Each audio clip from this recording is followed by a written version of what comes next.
July 11, 1804. Dawn. A cliff above the Hudson River. The Vice President of the United States is about to shoot the man whose face is on the $10 bill. Alexander Hamilton will be dead by tomorrow afternoon. But this isn't really a story about a duel. It's a story about the man who wasn't there that morning. The man Hamilton hated more than anyone alive. The man who, 20 years earlier, had sat across a dinner table from him and quietly carved up the future of an entire continent. This is the story of how two men, both genuinely brilliant, both genuinely patriotic, both convinced the other was destroying their country, built the modern world's most durable democracy by accident, while trying to ruin each other. And to understand why Hamilton ended up bleeding out on a riverbank, we have to start somewhere else entirely. We have to start with a question neither of them could agree on. The United States in 1789 was not a country. Not really. It was 13 ex-colonies stapled together with a piece of paper called the Constitution. No stable currency, almost no credit, and a federal government so weak it couldn't reliably collect its own taxes. European powers were openly betting on how long it would last before collapsing. Into this mess, the new president, George Washington, assembled the first cabinet in American history. And for his two most powerful posts, he chose two men who agreed on almost nothing. Alexander Hamilton, born illegitimate in the Caribbean. Father walked out when he was a child, clawed his way to New York with nothing but a brain that wouldn't stop. The city made him its banks, its merchants, its noise. Hamilton looked at America's future and saw factories, ports, finance, federal power. Build the machine, he believed, or the republic dies broke. Thomas Jefferson, born into Virginia wealth, educated, philosophical, fluent in French, an admirer of the Enlightenment. He looked at Hamilton's world, the banks, the speculators, the urban noise, and felt physical revulsion. To Jefferson, real freedom lived in the soil, in independent farmers who owned their own land and bowed to no master. He wrote, in 1783, those who labor in the earth are the chosen people of God. These weren't different policies. These were different countries trying to occupy the same map. Strong central government or sovereign states. Industry or agriculture. Power that builds or liberty that limits. And it gets worse. Because each man didn't just disagree with the other's vision. Each man believed sincerely, totally, that the other vision would destroy America. The strange part is that they were both kind of right.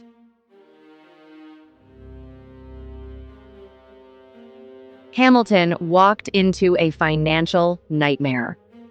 The Revolutionary War had been paid for on credit, and now the bill was due. The federal government owed $54 million it didn't have. Individual states owed another $25 million. Soldiers were holding worthless promissory notes. Foreign creditors were circling. The country was, technically, bankrupt. Hamilton's solution was breathtaking. The federal government would assume take over every dollar of state debt. All of it. Then issue new federal bonds to cover the whole thing. Wealthy investors would buy those bonds, suddenly giving the rich a personal financial reason to want the central government to succeed. A new tariff would pay it off over time, credit established, republic saved. It was brilliant. It also, to Jefferson and his closest ally James Madison, was a betrayal. Virginia had already paid most of its war debt. Hamilton was now asking Virginia to bail out states that hadn't. Madison called the plan immoral. He warned it would create a permanent class of speculators, bondholders whose profits would depend on the federal government, while ordinary farmers got nothing. Congress jammed. The Assumption Bill failed once, then failed again. Hamilton's entire financial vision was dying in real time. He was reportedly desperate, sleepless, cornered. So he did something that, on paper, made no sense. He went directly to the man who hated him most. June 1790. New York City, then the temporary capital. Hamilton intercepted Jefferson outside the president's house. By Jefferson's own account, Hamilton looked wrecked, pale, thin, nearly trembling. He asked for a meeting. Jefferson, diplomat to his core, agreed to host a private dinner. 3 men sat down: Hamilton, Jefferson, Madison. What they negotiated over that dinner reshaped the geography of the United States. Hamilton would get his debt assumption, the foundation of his entire financial program. In exchange, Jefferson and Madison would get the permanent national capital relocated to the Potomac River, far south, far from New York's banks, deep in the agricultural Virginia-Maryland border country. Hamilton got the money. The South got Washington, D.C. The financial center and the political center would be deliberately separated 500 kilometers apart so that neither could swallow the other. That separation still defines American power today. Lin-Manuel Miranda called it the room where it happens. Historians call it the Compromise of 1790. Whatever you call it, it was one of the most consequential dinners in modern political history. But the deal didn't end the war between these two men. It just bought a few months of quiet. 6 months later, Hamilton was back with something even bigger. December 1790. Hamilton presents Congress with his proposal for a Bank of the United States modeled directly on the Bank of England. National currency, federal lending, branches in every major city. $10 million in capital, the most powerful financial institution the country had ever seen. Jefferson read it and went to war. But here's what most retellings of this story miss. Jefferson's objection wasn't really about banking. It was about something much deeper, something that's still being argued in courtrooms today. Jefferson pointed to the 10th Amendment. Any power not explicitly granted to the federal government belongs to the states. The Constitution says nothing about a national bank. Therefore, he argued, the federal government has no legal power to create one. Read the document strictly. What isn't permitted is forbidden.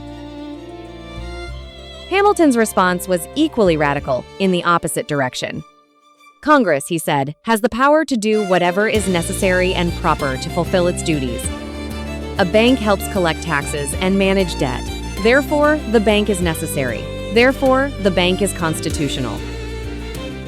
This is not a small disagreement. This is two completely different theories of what a constitution even is. Is it a strict list of permissions, or is it a flexible framework that adapts to new needs? The fight took weeks. Jefferson finished his anti-bank memo on February 15, 1791. Hamilton read it and fired back a complete counter-argument in 8 days, one of the most influential legal documents in American history. Washington listened to both men. Then, he sided with Hamilton. The Bank of the United States was signed into law. Hamilton won. But the constitutional question Jefferson raised never closed. Strict interpretation versus flexible interpretation, that argument is still happening 235 years later, every time the Supreme Court rules on what the federal government can and cannot do. The bank was concrete. The argument it started was permanent. By 1792, this had stopped being a policy fight. Washington had unintentionally made it worse. When recruiting his cabinet, he'd been generous in describing each role, leaving Hamilton convinced he was something close to a prime minister, and Jefferson convinced he was in charge of all domestic affairs. Each man spent the next 2 years certain the other was constantly overstepping. Then their personalities collided. Hamilton was a fighter.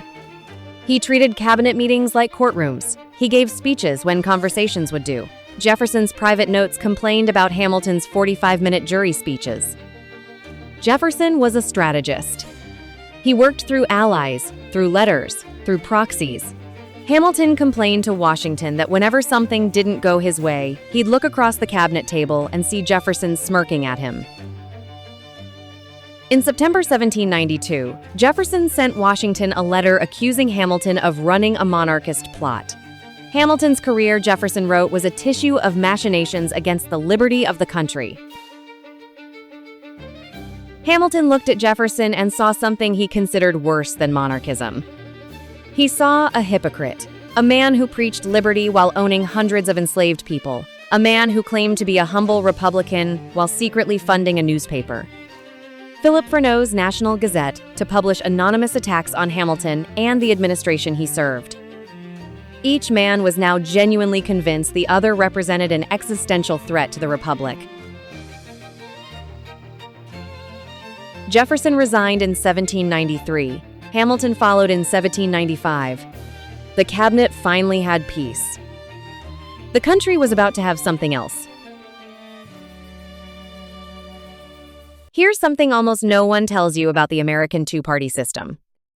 Nobody designed it. Washington despised political parties. In his 1796 farewell address, written largely by Hamilton, by the way, he warned that factions would lead to formal and permanent despotism. But the conflict between Hamilton and Jefferson was so vast, so foundational, that it forced the country to organize around it. Hamilton's allies became the Federalists. Strong central government, national bank, loose constitutional reading, manufacturing, and trade. Their power base was the wealthy Northeast. Bankers, merchants, financiers. Jefferson and Madison's allies became the Democratic Republicans. Limited federal government, states' rights, strict constitutional reading, agriculture over commerce. Their base was the rural South and the expanding West. These weren't just rival policy clubs. To Jefferson's followers, the Federalists were a new aristocracy, a financial elite trying to recreate the British system the Revolution had just defeated. To Hamilton's followers, the Democratic Republicans were dangerous mob-rule populists who would tear down everything the new government had built. And then, the long game began. The Federalists held national power from 1789 to 1801. They built the administrative machinery of the government, established federal credit, set the principle of foreign neutrality. Real, lasting accomplishments. Then they lost. Jefferson won the presidency in 1800. The Federalists never held national power again. By 1817, the party was dead. Hamilton's vision had lost the political war. Except the argument Hamilton and Jefferson started never actually ended. It just kept changing names. Abraham Lincoln, 60 years later, used Hamilton's nationalism, federal power, expansive interpretation to preserve the Union. Then wrapped that nationalism in the language of Jefferson's Declaration of Independence. Teddy Roosevelt openly borrowed from both. He used Hamiltonian means strong federal action to achieve Jeffersonian ends, the protection of ordinary people from concentrated power. Franklin Roosevelt built the largest federal government in American history, the most Hamiltonian project imaginable, and aimed it directly at protecting the working farmer and laborer. The most Jeffersonian goal imaginable. And Jefferson himself quietly kept Hamilton's financial system running. And when Napoleon offered to sell the entire Louisiana Territory, doubling the size of the United States, Jefferson, the strict constructionist, quietly accepted, using the exact kind of expansive federal powers he had spent a decade calling unconstitutional. Worse, Hamilton's National Bank, the institution Jefferson had fought tooth and nail, financed the purchase. History does love irony. But here's the thing the timeline reveals when you zoom out.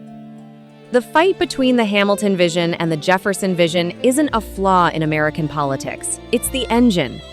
Power that builds versus liberty that limits. Central authority versus distributed freedom. Whenever one side has pushed too far, the other has pulled it back. The country swings, slowly, between them. That tension is what's prevented the United States from collapsing into either pure authoritarianism or pure mob rule.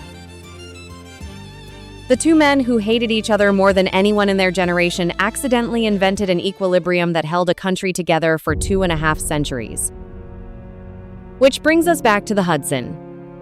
In 1800, an electoral tie threw the presidency into the House of Representatives. Two men, Thomas Jefferson, the man Hamilton had spent a decade trying to destroy, and Aaron Burr, a slick, ambitious New York politician Hamilton had known for years. The Federalists, what was left of them, leaned toward Burr anyone but Jefferson. Hamilton stopped them. In a series of letters that probably cost him his political career, Hamilton begged his own party to back Jefferson, his exact enemy. Because Jefferson, Hamilton wrote, at least had principles. Burr had only ambition. Burr would be worse for the Republic. Jefferson became president. Burr never forgave Hamilton. 4 years later, the man Hamilton had blocked from the presidency stood across a riverbank from him with a loaded pistol. We don't know exactly what happened in those final seconds. Some accounts say Hamilton fired into the air. Some say he hesitated. Burr's shot did not hesitate. Hamilton was carried back across the river. He died the next day. He was 49. Jefferson outlived him by 22 years. He died on July 4th, 1826, exactly 50 years to the day after the Declaration of Independence he himself had written. They never reconciled. They never agreed. Their last decades were spent watching the country they'd built drift, again and again, between the two visions they'd fought over. Hamilton's architecture gave the country a body. Jefferson's idealism gave it a soul. The argument between them gave it everything else. If you'd like more stories like this, where those who created the modern world also brought it close to ruin, there's more on the channel. Subscribe if you haven't yet. See you in the next one.